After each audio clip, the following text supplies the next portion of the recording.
Hey, welcome back to the Soul Pod. This is Stacy.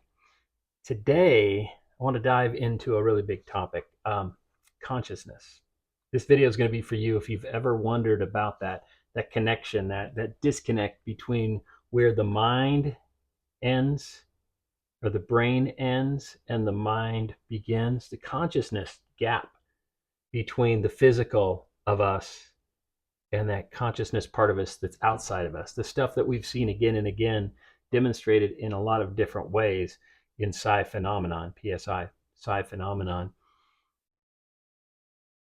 I'm going to dive into this. There's a big, huge movement afoot right now to change the way we look at science, to get back to the roots of things. And I think it's going to make a huge splash as we enter this new age of scientific exploration, and also really the spiritual world that we're heading into, this awakening. There's a guy named Max Planck. He was a German physicist. In 1918, he won the Nobel Prize in physics. I'm going to use my cheat sheet here because there's a little bit of notes. So he's considered the founder of quantum theory, which revolutionized the way we look at the understanding of atomic and subatomic processes. With astronomy, we look out there, the massive, the big. Atomic, subatomic is we look inward, like to the deepest, smallest specks of us. Planck, obviously an intelligent guy, really well respected even now as a scientist. In 1918, or right about then, he said, I regard consciousness as fundamental. I regard matter as derivative from consciousness. We cannot get behind consciousness. Everything that we talk about, everything that we regard as existing, postulates consciousness. The most important part of that for me is I regard matter as derivative from consciousness. Let me break that down for you in Max Planck's way of saying this. What he's saying essentially is he's calling out the scientific world, perhaps before they got as bad as they have. Let's stop and back up for a minute and talk about where we're at now. So when he talks about matter, he's talking about materialism. Science today is based on materialism. Everything now is looked at from science as you must be able to prove it in a materialist way, meaning it must be measured and quantifiable. And if you can't explain it, then it's pseudoscience. It's not to be looked at. Okay, to understand the materialist model, picture a pyramid, right?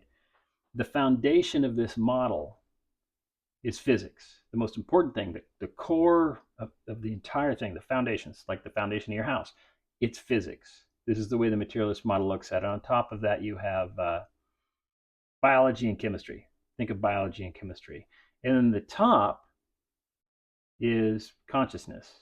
Consciousness is in the pyramid because consciousness can't be it can't be ignored. It can't be denied. It exists. Consciousness is a thing, right? So it has to be in the model. It's the least important from this aspect of looking at it, from the materialist way of looking at it. So the foundation is physics, physics, physics. That's the materialist model. Physics basically says it can be measured, it can be quantified, and then you have the smaller sciences, and then you get to consciousness. When Planck said, I consider matter to be derivative from consciousness, what he's saying there is that he flips that pyramid upside down. He says, now, consciousness is actually the foundation of everything. And the rest, it goes from there, right? So now consciousness is primary, which currently science treats consciousness as though it's sort of a throwaway. You can't deny it, but you can't measure it, you can't quantify it. So it's got to be in the pyramid because you can't deny it, but they sort of ignore it. It's sort of the stepchild of science, that there it is, but what are we going to do with it, right? Excuse me to use stepchildren. So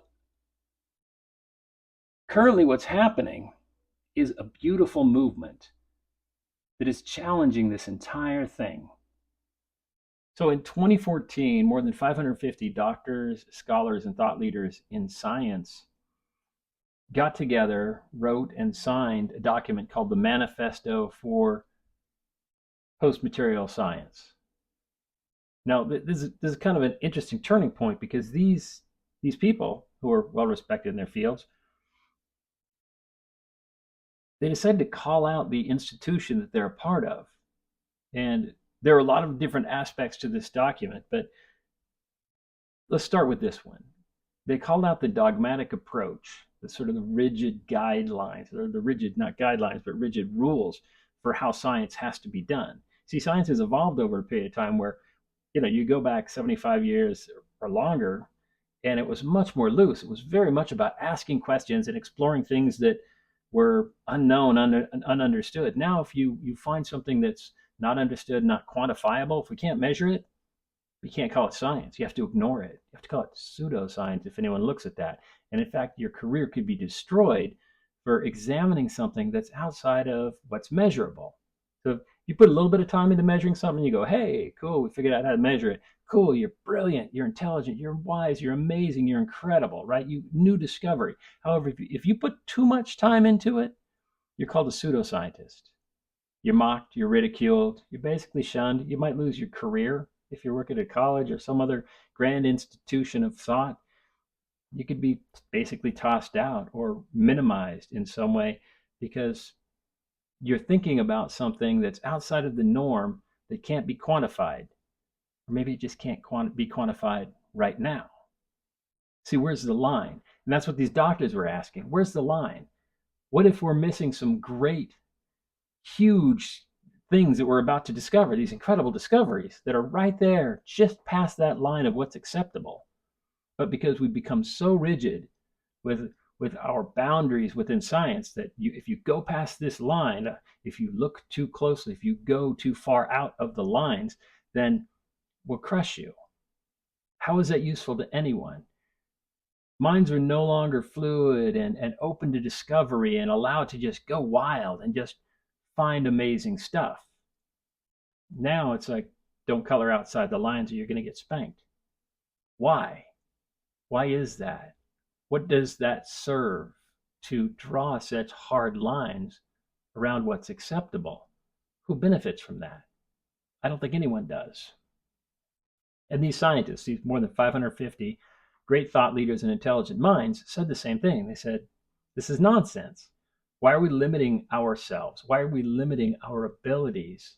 Why are we limiting our permissions to try and look at these challenging topics, which are, yeah, definitely difficult to quantify, but nonetheless are fully worthy of exploring? What would have happened if we hadn't explored this concept of radio waves? Someone's like, I think there's this thing called radio waves. And if we ignored that, you wouldn't be listening to this right now. We would have not evolved in a direction that allowed us to use something like Wi-Fi. Now, radio waves are totally and completely part of our daily life. Try to go through your day without using radio waves in some way. Though at one point, they were completely unknown to us. And if people had been shunned for looking at it, we would have never evolved in our technological capabilities the way we have. So it's the same thing with everything else. Now, the cool thing about these doctors is they are questioning areas that, normally you would get shunned for, you would get ridiculed for. Things like telepathy, like psi phenomenon, PSI, psi phenomenon. You're going to hear that again and again and again from me. So it's good to understand what that is. These things that can't be quantified, but nonetheless can't be ignored or completely disregarded. In the last video, I talked about savant syndrome, which is a really great example of it can't be thrown out. You can't deny it. It's there. It's in your face. So they have to, science, begrudgingly goes, all right, this psi phenomenon is true. There's something called savant syndrome that we can't understand because these people shouldn't be able to do this thing that they're doing. These wild, outrageous things, like, someone who's never been around a foreign language, being able to fluently speak that foreign language suddenly because of maybe a head trauma or something. These things happen. People having an amazing musical skills suddenly from out of nowhere, or some artistic capability or mathematic capability. These things are all reported.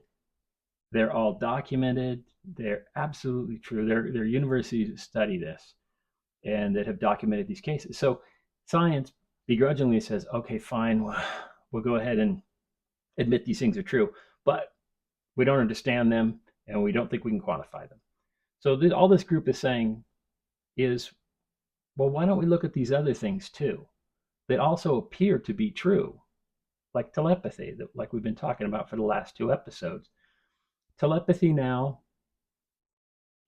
as far as I can tell, from my perspective, it's been shown that non-speaking autistics, many of them have telepathic capabilities. And if you listen to the telepathy tapes, it's an amazing podcast.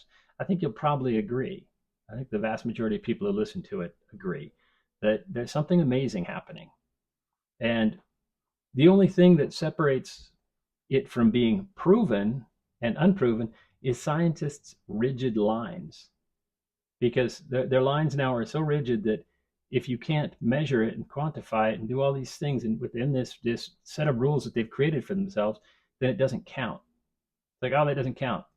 But I see it with my own eyes. I hear it with my own ears. All my senses tell me this thing is real. But you're saying because it doesn't fit your set of rules, it doesn't count.